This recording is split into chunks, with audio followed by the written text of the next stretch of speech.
Welcome to my YouTube channel. Last video में मैंने आपको बताया था इंटरफेस के बारे में। आज भी हम इंटरफेस के टॉपिक पे कंटिन्यू करेंगे। तो लास्ट वीडियो का एक रिकैप दे दूं तो मैंने आपको बस बताया था कि इंटरफेस कैसे यूज करते हैं, कैसे क्लास उसको इम्प्लीमेंट करेगा और कैसे मेथड को ओवरराइड करेगा इंटरफेस के। और मैंने आपको बताया था कि इंटरफेस में बस आपके एब्स्ट्रैक्ट मेथड होते हैं, ठीक है। और मैंने जावा 7 और 8 का भी कंपैरिजन आपको बताया था इंटरफेस में, क्योंकि जावा 7 और जावा 8 में चेंजेस हैं थोड़े से।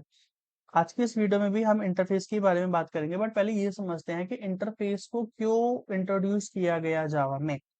आपने अगर उप्स कॉन्सेप्ट पढ़ा होगा तो उप्स कॉन्सेप्ट का एक बहुत इंपॉर्टेंट टॉपिक है अब्स्ट्रक्शन। अब्स्ट्रक्शन में क्या होता है कि आप इम्प्लीमेंटेशन डिटेल को हाइड करते हो मेथड की, ठीक है, और यूजर को बस वही चीजें दिखाते हो जो कि उसके मतलब की है। फॉर एग्जाम्पल, अगर आप अपने फोन से एसएमएस टाइप कर रहे हो तो आपने यूजर को बस एक टेक्स्ट फील्ड दिखाया। यूजर अपने उसमें अपना मैसेज टाइप करेगा और सेंड बटन पे क्लिक कर देगा। अब सेंड बटन पे जब उसने क्लिक किया तो दूसरे यूजर के पास तो मैसेज चला गया, पर सेंड बटन पे क्लिक करने के दौरान क्या क्या ऑपरेशंस परफॉर्म हुए वो यूजर को नहीं पता होता, ठीक है।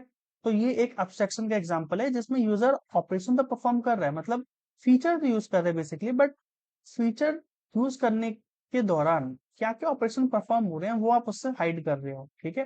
ये एक एग्जांपल है एब्स्ट्रक्शन का। एक और एग्जांपल अगर दूं तो टीवी का रिमोट है आपका, आपने पावर बटन पे क्लिक किया, आपका टीवी ऑफ हो गया और ऑन हो गया, ठीक। बट जब आपने बटन क्लिक किया तो उस दौरान टीवी को ऑफ करने के लिए रिमोट में क्या क्या फंक्शनैलिटी स्टार्ट हुई वो तो आपको नहीं पता। अनदर एग्जांपल ऑफ एब्स्ट्रक्शन, ठीक है। तो ऐसे ही जावा में हमें अगर अपने इम्प्लीमेंटेशन डिटेल को हाइड करना हो ना, तो हम इंटरफेस का यूज करते हैं। तो एब्स्ट्रक्शन आपके कोड को, आपके सॉफ्टवेयर को एक सिक्योरिटी प्रोवाइड करता है कि अगले यूजर को, जो एंड यूजर होगा आपका, उसको जो है इम्प्लीमेंटेशन डिटेल नहीं पता होगा कि भाई आपका सॉफ्टवेयर काम कैसे करता है। उसको बस आप फंक्शनैलिटी यूज करने दोगे, बट इम्प्लीमेंटेशन डिटेल आप उससे हाइड करके रखोगे। तो इस चीज को अगर आपको अचीव करना है तो आपको इंटरफेस यूज करने होते हैं जावा में। एंड कभी भी आप वेब सर्विस या कोई भी सॉफ्टवेयर प्रोग्राम बनाओगे तो आदत डालो इंटरफेस यूज करने का, बिना इसके नहीं बनाना चाहिए, ठीक है, प्रोग्राम आपको अपना। तो आई होप आपको यहाँ तक क्लियर होगा। अब देखो, एक चीज और बताता हूँ। इंटरफेस जो होते हैं ना, मतलब इंटरफेस और क्लास, आपके पास दो चीजें हैं। अगर आपका क्लास इंटरफेस को इम्प्लीमेंट करेगा तो दोनों के बीच में एक कॉन्ट्रैक्ट सेटअप होता है कि अगर मेरा कोई भी क्लास मेरे इंटरफेस को इम्प्लीमेंट कर रहा है तो उस इंटरफेस के अंदर जितने भी मेरे इनकम्प्लीट मेथड होंगे, क्लास को उनको ओवरराइड करके उनको कंप्लीट मेथड बनाना पड़ेगा। ऐसा नहीं हो सकता कि इंटरफेस के अंदर अगर मेरे इंटरफेस के अंदर बेसिकली अगर मेरे 5 इनकम्प्लीट मेथड हैं तो मेरा क्लास बस 2 ही को इम्प्लीमेंट करे, बाकी 3 को छोड़ दे। ऐसा नहीं होगा, ठीक है। ये दोनों के बीच में कॉन्ट्रैक्ट है कि भाई इंटरफेस के अंदर जितने भी इनकम्प्लीट मेथड हैं एक क्लास को, वो सारे इंप्लीमेंट करने पड़ेंगे। That's a contract. तो चलो इसको प्रूफ करके दिखाता हूँ। तो हमने क्या किया, हमारे पास एक इंटरफेस है, ठीक, एग्जाम्पल नाम का। इसके अंदर आपके 3 मेथड हैं, टेस्ट, टेस्ट वन और टेस्ट टू। मेरे पास 2 क्लासेस हैं, क्लास ए और क्लास बी। चलो चलते हैं क्लास ए पे। क्लास ए ने इंप्लीमेंट किया एग्जाम्पल नाम के इंटरफेस को, और उसके अंदर एग्जाम्पल के अंदर आपके कितने मेथड है, 3 मेथड है, टेस्ट, टेस्ट वन और टेस्ट टू। तो क्लास ने जो है टेस्ट, टेस्ट वन और टेस्ट टू को ओवरराइड किया और उनको एक कंप्लीट डेफिनेशन दी। अब आप इसके अंदर अपना लॉजिक लिख सकते हो इस मेथड के अंदर, ठीक है। तो हम एक काम करते हैं, हम यहाँ पे प्रिंट स्टेटमेंट डालते हैं कि क्लास ए का ये है मेरा टेस्ट मेथड, ठीक। फिर टेस्ट वन के अंदर डालते हैं कि क्लास ए का आपको टेस्ट वन मेथड, और टेस्ट टू मेथड के अंदर डालते हैं कि आप क्लास ए के अंदर का टेस्ट टू मेथड हो, ठीक। अच्छा, अब देखो, अब मैंने आपको बोला था कि एक इंटरफेस के अंदर जितने भी इनकम्प्लीट मेथड हैं क्लास को सारे इंप्लीमेंट करने पड़ेंगे। ऐसा नहीं हो सकता कि इंटरफेस के अंदर इस केस में जैसे मेरे पास तीन इनकम्प्लीट मेथड है तो क्लास बस मेरे 2 को इंप्लीमेंट करो और 1 को छोड़ दे, ऐसा नहीं हो सकता, एरर आएगा। चलो एक काम करते हैं, टेस्ट टू मेथड को अभी के लिए यहाँ से हटा देते हैं। अब देखो, जैसे ही मैंने उस मेथड को डिलीट किया क्लास से, मेरा क्लास ए ने जो है एरर दे दिया।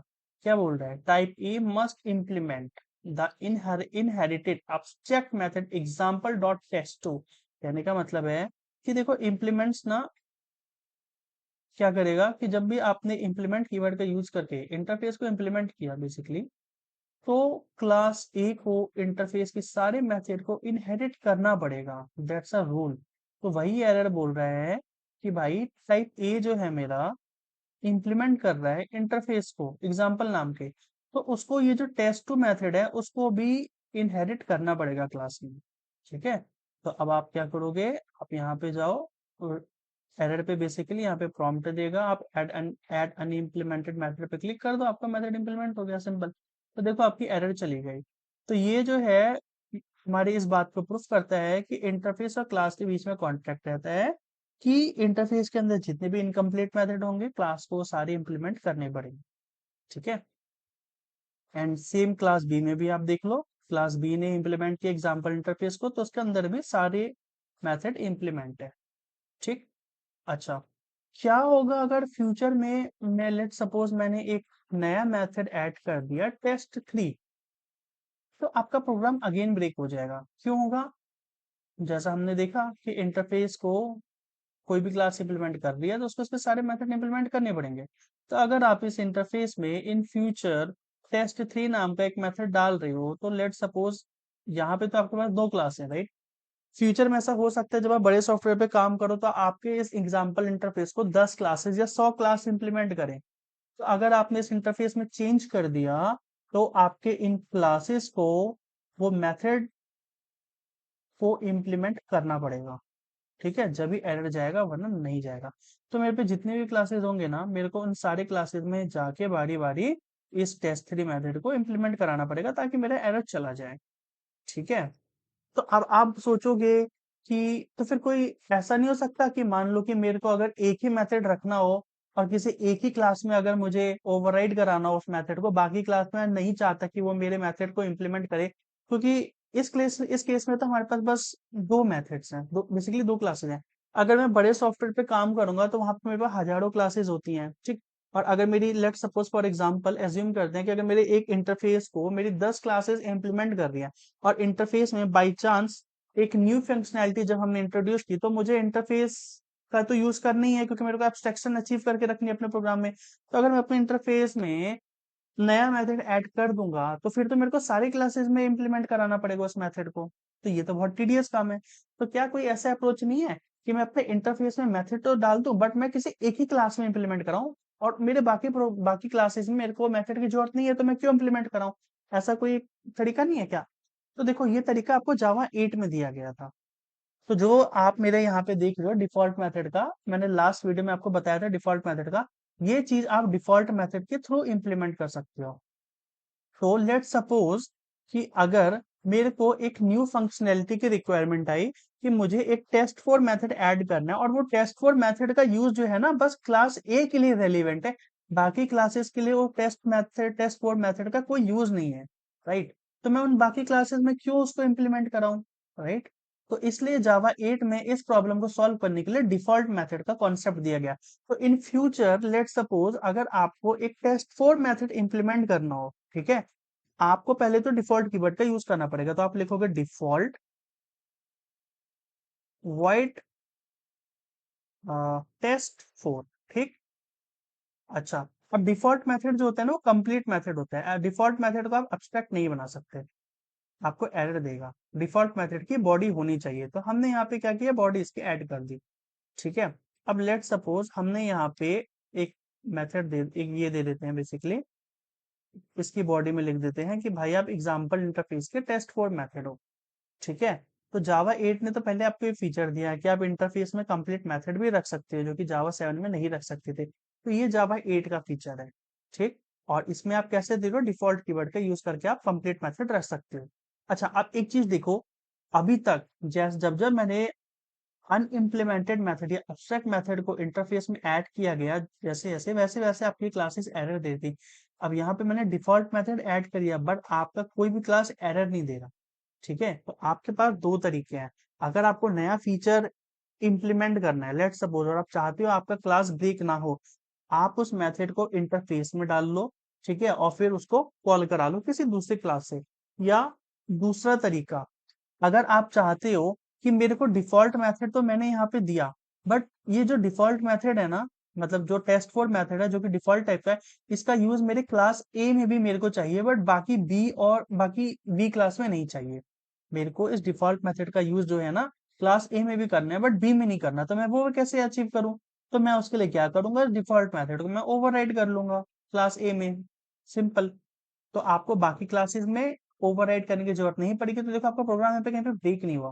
तो आपको क्या करना है, आपको बस लिखना है पब्लिक वॉइड, मेथड का नाम क्या है, टेस्ट फोर, ब्रैकेट डालिए यहाँ पे, और हम इसके अंदर एक प्रिंट स्टेटमेंट दे देते हैं, टेस्ट फोर, इसके ऊपर लिख दो आप बस ओवरराइड।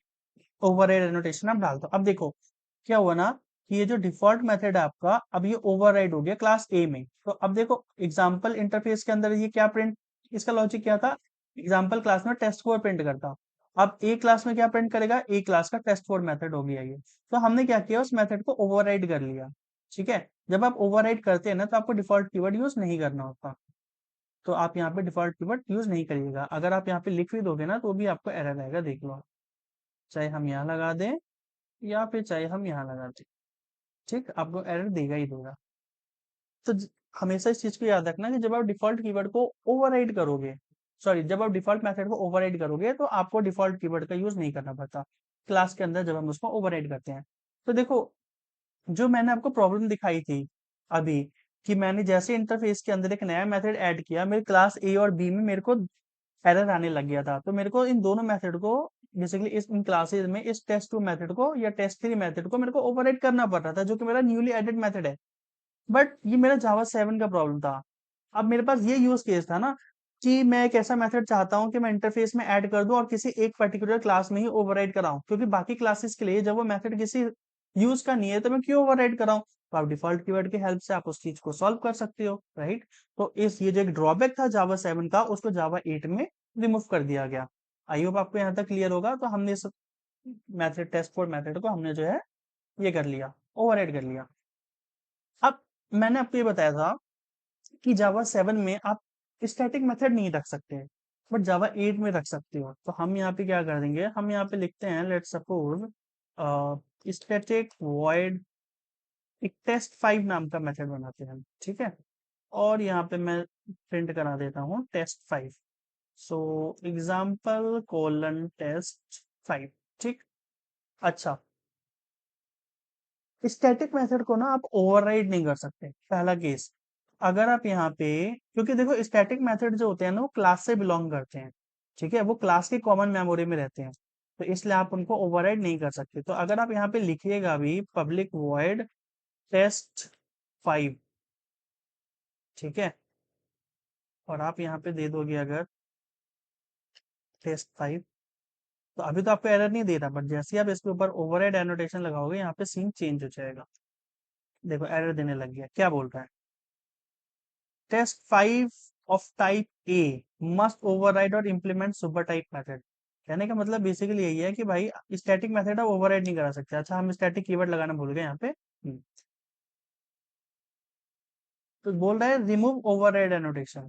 कहने का मतलब यही है कि भाई टेस्ट में 5 मेथड जो है वो आपका स्टैटिक है, तो आप इसको जो है ओवरराइड नहीं कर सकते, ठीक है। तो पहला तो केस ये है कि आप स्टैटिक मेथड को ओवरराइड नहीं कर सकते, स्टैटिक मेथड को आप ओवरराइड नहीं कर सकते। चलो अब हम इस एरर को हटाते हैं। अब आपका एक सवाल और हो सकता है कि जब मैं डिफॉल्ट मेथड की हेल्प से कंप्लीट बॉडी रख सकता हूँ इंटरफेस में, तो स्टैटिक मेथड क्यों दिया गया, सवाल हो सकता है, जायज है। तो देखो पहला डिफरेंस तो ये है कि स्टैटिक मेथड को आप ओवरराइड नहीं कर सकते। डिफॉल्ट मेथड लेट सपोज आपने डाला, बट अगर आपको इस मेथड को ओवरराइड करना है किसी क्लास में और इसकी इम्प्लीमेंटेशन लॉजिक को चेंज करना है, ठीक है, तो वो बस डिफॉल्ट के केस में ही हो सकता है, स्टैटिक के केस में नहीं हो सकता, क्योंकि आप स्टैटिक मेथड को ओवरराइड नहीं कर सकते। तो पहला तो ये था कि इसलिए डिफॉल्ट और स्टैटिक दोनों दिए गए। दूसरा एक एग्जांपल हो सकता है आपका, इस तरह से समझो, आप एक ना वोटिंग सिस्टम का सॉफ्टवेयर बना रहे हो, ठीक है। वोटिंग के लिए कौन एलिजिबल है, अगर इंडिया की बात करें, कि जिसकी एज 18 या 18 से ग्रेटर है, ठीक, वो ही वोट देगा। अब वोट देने के लिए ना क्या होगा, कि हर सेंटर होते हैं आपके पास, हर सेंटर पे अपनी अपनी ईवीएम मशीन होती है, जैसे एग्जांपल कंसीडर करो। तो अब ये नहीं होगा ना कि आप हर जगह एक चेक लगाओगे कि क्या कहते हैं, आ, हर जगह आप एक इफ कंडीशन लगाओगे, if age greater than equal to 18, तो आप उसको वोटिंग के लिए आगे जाने दोगे या नहीं जाने दोगे, आप हर जगह ये कंडीशन नहीं लगाओगे, राइट। इररेलेवेंट डुप्लीकेट कोड हो जाएगा। तो हम क्या करेंगे, हम एक यूटिलिटी मेथड बनाएंगे और यूटिलिटी मेथड के अंदर ये कंडीशन डाल देंगे, इफ कंडीशन, और फिर बस उस यूटिलिटी मेथड को हम हर जगह कॉल करा देंगे, ठीक है। तो इससे क्या होगा, आपकी कोड डुप्लीकेसी बच जाएगी। तो यूटिलिटी मेथड क्या होते हैं कि अगर मुझे same type of operations perform करने होते हैं, ठीक है, काफी सारी क्लासेस में, तो हम क्या करते हैं, एक कॉमन स्टैटिक मेथड बनाते हैं, उसको हम यूटिलिटी मेथड कहते हैं, और उस स्टैटिक मेथड को हम सारे क्लासेस से कॉल करा देते हैं, ठीक है। तो अगर आपको एक यूटिलिटी मेथड लिखना हो तो आप स्टैटिक वाले सिनेरियो का यूज कर सकते हैं केस ऑफ इंटरफेस, ठीक।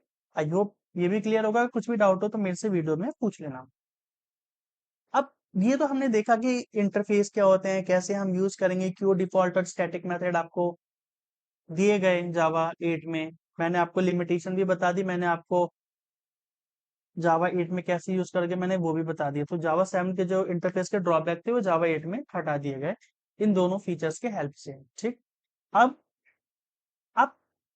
बात ये आती है कि भाई चलो ठीक है, मैंने मान ली, अब्स्ट्रक्शन कैसे अचीव हो रहा है, तो चलो वो बताते हैं। हमने एक मेन क्लास लिया, एग्जाम्पल नाम का इंटरफेस है, ठीक।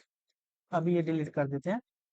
उसका हमने रेफरेंस वेरिएबल बनाया EX। अच्छा, अभी तक आप क्या करते थे, आपको अगर अपने मेथड को कॉल करना होता था तो आप ऐसे करते थे, क्लास का ऑब्जेक्ट बनाते थे, राइट। अब यहाँ पे सिनेरियो चेंज है, अब्स्ट्रक्शन आपको इम्प्लीमेंट करना है, तो इम्प्लीमेंटेशन डिटेल आपको हाइड करनी है।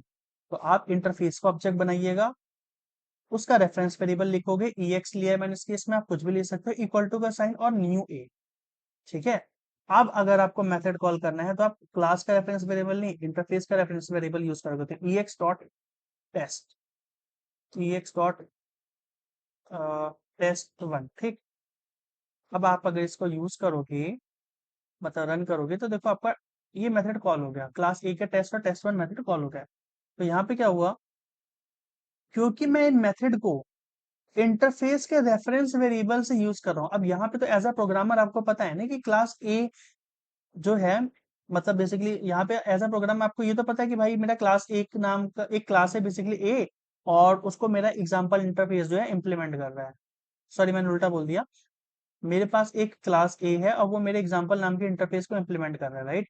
तो मैंने यहाँ पे क्या किया, मैंने एग्जांपल का रेफरेंस वेरिएबल बनाया, उसके कॉरस्पॉन्डिंग मैंने क्लास ए का ऑब्जेक्ट बनाया, और मैंने एग्जांपल के इंटरफेस के रेफरेंस वेरिएबल की हेल्प से मैंने टेस्ट वन और टेस्ट मेथड को कॉल कर दिया। आपको तो ये पता है यहाँ पे, बट लेट सपोज कोई एक एंड यूजर है, उसको तो नहीं पता ना कि आपने कौन से क्लास का ऑब्जेक्ट बनाया है इंटरफेस के लिए, तो ठीक है। तो आप तो बस क्या कर रहे हो, उसको तो बस अगर वो देखना भी चाहे, let suppose in a case, तो उसको बस ये दिखेगा कि EX डॉट टेस्ट वन और EX डॉट टेस्ट, उसको यही दिखेगा, बट ये EX है क्या, ये नहीं पता उसे, ये क्लास है, इंटरफेस है, क्या है। तो एक तरह से आपकी जो डिटेल्स है वो हाइड हो रखी हैं कि ये EX है क्या, या अगर ये मेरा एक EX है तो इसके कॉरेस्पॉन्डिंग मेरा कौन सा क्लास यूज हो रहा है उसको नहीं पता होगा, ठीक है।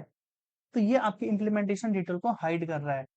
तो ये आपका अब्स्ट्रक्शन का एग्जांपल है। अब आप ये बोल सकते हो मेरे से कि चलो मैंने एक मिनट के लिए मान लिया कि ये मेरा सेक्शन का एग्जांपल है, बट आपने ये जो किया यहाँ पे कि आप एग्जांपल का ऑब्जेक्ट बना रहे हो, ठीक है, उसके कॉरस्पॉन्डिंग आप क्लास ए लिख रहे हो, मैं ऐसे भी तो कर सकता था। मेरे को इंटरफेस क्या एक और नीड है, देखो इस चीज को, मैं ऐसे भी तो कर सकता था कि मैं क्लास ए इक्वल टू मैं न्यू ए लिख लेता हूँ, लेट सपोज, ठीक है, और मैं जो है यहाँ पे बस इन रेफरेंस वेरिएबल का यूज करके मैं मेथड को कॉल करा देता हूँ। मैं इंटरफेस को यूज ही नहीं करना चाह रहा, मैं क्यों करूँ यूज। चलो ठीक है, मत करो। इंटरफेस का एक यूज और है जो आपको काफी वीडियो में नहीं दिखाया जाएगा। लेट सपोज आपके पास ना ये मेथड लेट सपोज 1000 बार एक क्लास में यूज हो रहे हैं, ठीक है। अभी तो आपने टेस्ट और टेस्ट वन मेथड जो है क्लास ए का यूज किया है। फ्यूचर में मान लो आपको एक ऐसी रिक्वायरमेंट आई कि आपको जो है एक नया क्लास इंट्रोड्यूस करना है और उसके अंदर का test one test two method use करना है।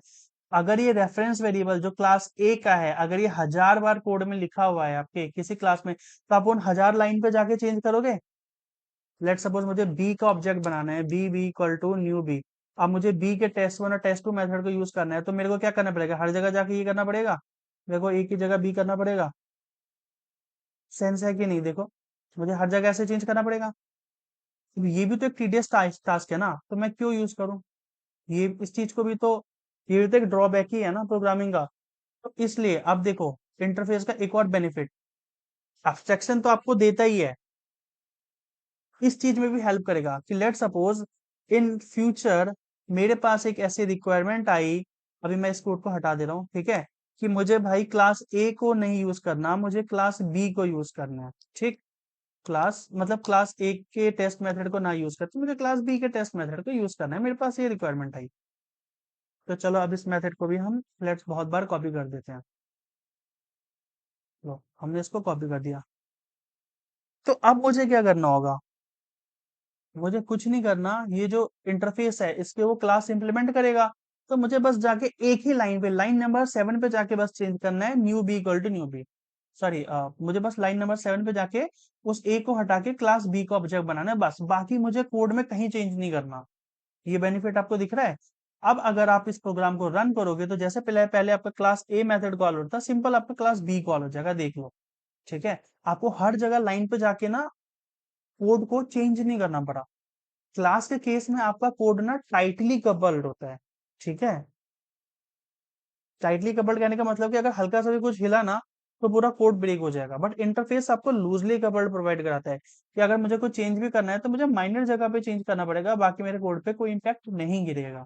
ठीक है, तो ये भी एक बेनिफिट है इंटरफेस का कि आपको एब्स्ट्रैक्शन तो प्रोवाइड कराता है बट आपको लूजली कपल्ड कोड भी वो प्रोवाइड कराता है इंटरफेस। ठीक है, तो आई होप आपको इस वीडियो में क्लियर होगा। कुछ भी डाउट हो तो मुझसे पूछ लेना। नेक्स्ट वीडियो में और इंटरफेस को डीप डाइव करेंगे और थोड़ा सा और इंटरफेस के बारे में देखेंगे। सो इस वीडियो में इतना ही, मिलते हैं नेक्स्ट वीडियो में।